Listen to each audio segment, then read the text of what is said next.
Hello and welcome to the 100th episode of Connect. I'm your host, Randy Shabilo. Today we'll have Don Griffith from the Bassment, as well as the Saskatoon Fireside Singers Trevor Wingooder and Madison McLean talking about their upcoming production of Evita. As always, we'd like to connect with you. Tweet us at connect_YXZ. Follow us on Facebook to watch new and past interviews, or email connectyxz@gmail.com with any future guest or topic suggestions. Don Griffith is here as the artistic director for the Bassment in Saskatoon, turning 40 years old this April, and we're pleased to see something with that kind of longevity, and under your stewardship, I'm hopeful that we'll see a few more years. Thanks for taking some time out today, Don. Thanks for having me, Randy. I just want to clear something up. It sounded like I was 40 years old. Oh, I had that wrong, do I? Yeah. No. I have a couple more decades. It's the Saskatoon Jazz Society is 40 years. Okay. Yeah. I'm glad we cleared that up because we wouldn't want viewers to think that you were 40. Yeah. Tell us a little bit about the organization, what it has been doing this past year, and some of the program that you have coming up. Well, the past year is much like the other 39 years. We present live jazz at least once a week during our season, sometimes twice a week. And then we supplement that with other roots type entertainment. Sometimes blues, sometimes folk singers, singer-songwriters, sometimes fiddle players. It's a varied fare, our non-jazz programming. What are you doing when you source some of the people that you're bringing in? I guess there's availability, proximity to Saskatoon. You just can't pick up the phone and fly here to play the fiddle from Nova Scotia. You try and catch somebody on tour, or how does that work? Yeah, well, mostly it's most of our artists have played the Bassment before, and so we set up if it's a good relationship, if they play the Bassment and we like them and they like us, then we usually talk about when they're going to come back, and so that's generally something that's ongoing. So we have a lot of people that play and will come back. Occasionally, things don't work out where it doesn't really fit with an artist, and often artists are on their way up, and they play the Bassment, they sell the Bassment out, and they move on to something bigger. Now, sometimes what happens is I'll see an act, or somebody will talk about an act, and I'll contact them or their agent and just find out when they're touring. It's not likely that we're going to fly a fiddle player from the East Coast to the Bassment and back because tickets would be well over $100 if we had to do that. And so what we do is we find out when they're on tour. And when they're on tour, when they come to Saskatchewan, certainly the Bassment is one of the places that they think about. How are you capturing the audience? This is a membership-based organization, or you can buy a membership. Yeah. Well, I think the Bassment still sort of works with like word of mouth. Generally speaking, people hear about it and come, and they like it, and then they become a member. And right now we have about 2,500 members, and we've had that number has been quite consistent for a while. And while I'm a little bit concerned that it doesn't seem to be going up, I think the fact that we have 2,500 committed people that will pay a fee to be a member is a really good sign. And by the way, that's not always the same 2,500 people. Generally speaking, I don't know the exact numbers, but I know we have a core that continue to support. But then, of course, like with any kind of subscription, it's like a gym membership. Sure. Yeah. There are people who are really into it, who will keep coming back, but there are other people who come a couple times and then just sort of they let it slide. So we always have new people joining. Our 2,500 is not the same 2,500. I know that we have new people come all the time. I've seen just with the few times that I've been there, and the demographic is quite varied. I mean, you have some youth, teenagers and so on coming as families, and then there are mature people and work people stopping after work on Fridays for your piano series. Yeah, I would say that it's perhaps the most varied age of clientele of any licensed establishment in the city. One of the reasons is we have an all ages license, and especially at Piano Fridays, Friday afternoon when we have piano players play and there's no cover charge. Quite often, parents will bring their kids, and the kids are basically they're dancing on the dance floor, and you can have 3-year-old kids having a great time.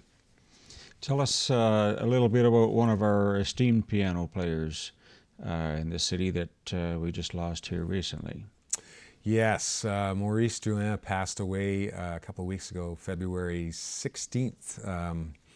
And that was tragic, yet somehow there's something about the way he passed that I just think is really quite fitting. How he came to his earthly end.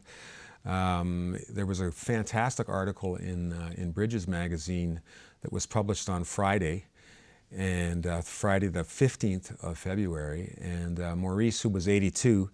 A very vital piano player, still had lots of gigs, and it's not as though he was an ex-piano player or a retired piano player. He was still working. Yep. As a matter of fact, he was up at the Hotwood in Waskesiu and had played there on Friday night, and had a heart attack Saturday morning in the restaurant at the Hotwood. So, a tragic end to obviously for his family and his loved ones.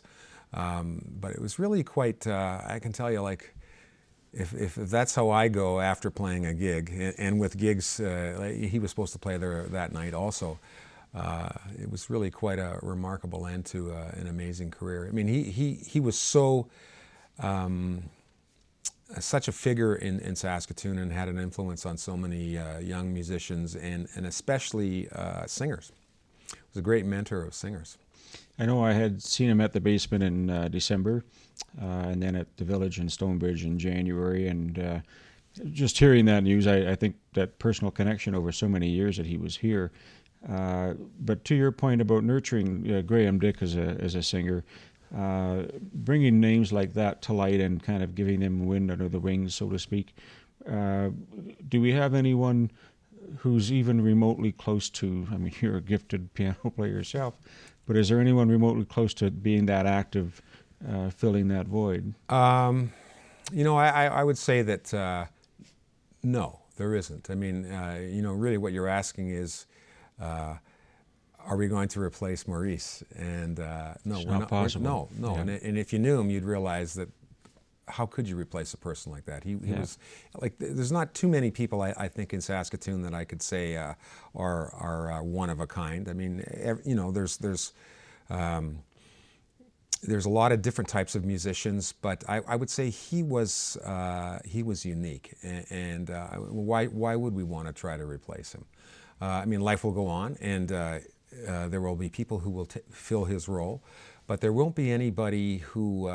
There are other people who can accompany singers, but he had, a different. It wasn't just that he accompanied them; it was an act, right?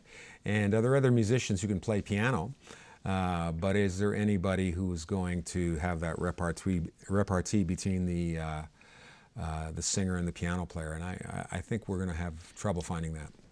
Tell us a bit about the upcoming shows that you have this spring at the Basement through to the end of the season.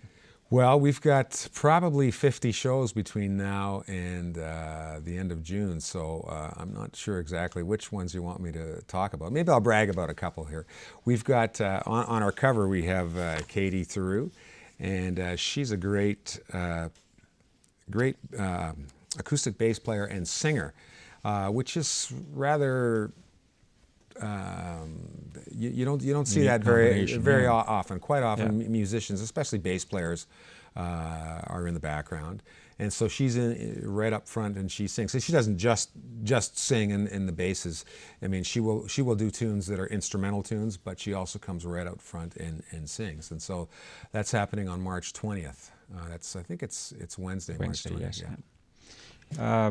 When we're seeing some of the uptake leading into spring, do you have anything on the horizon in terms of any outdoor events or branching out past the Basement itself, or everything's going to be focused there? Yeah, yeah. I know that our mandate is to present, promote, and foster jazz, and so that could mean that we do move outside the basement. But I can tell you that my plate, booking and producing 130 shows, is Your cup runneth over. It's pretty full, And maybe I should talk about a couple more shows coming up this spring that Sure. might be of interest to people. I know we were home base there for a while for Rosie and the Riveters, and so they haven't been at the Basement I think for 3 or 4 years, but they're coming back. They're going to play 2 shows in May. I think that's May 11th and 12th. So that's going to be fun, and the fact that we're hosting them for 2 nights shows that they're quite a popular group. So that's coming up. Also, we have Diane Lines, who's a piano player, a singer-piano player, sort of a boogie-woogie rock and roll jazzy piano player, and she's bringing her review. It's called Jump, and that's May 10th, the night before the Rosie and the Riveters. And I'm really excited about that show because there's a show that we've never had before. We've never had her before, and so she comes from Vancouver, and I'm really looking forward to her show. I think 40 years is commendable for any organization, and for your stick-with-itness that you brought all of this to Saskatoon and keeping it here and keeping it viable. I want to thank you. Wish the organization the best of luck in the 40 years and their anniversary. Thank you for taking time and sharing that with us. We'll see you again there, Don. Well, thank you, Randy. Good. Stay with us. We'll be right back.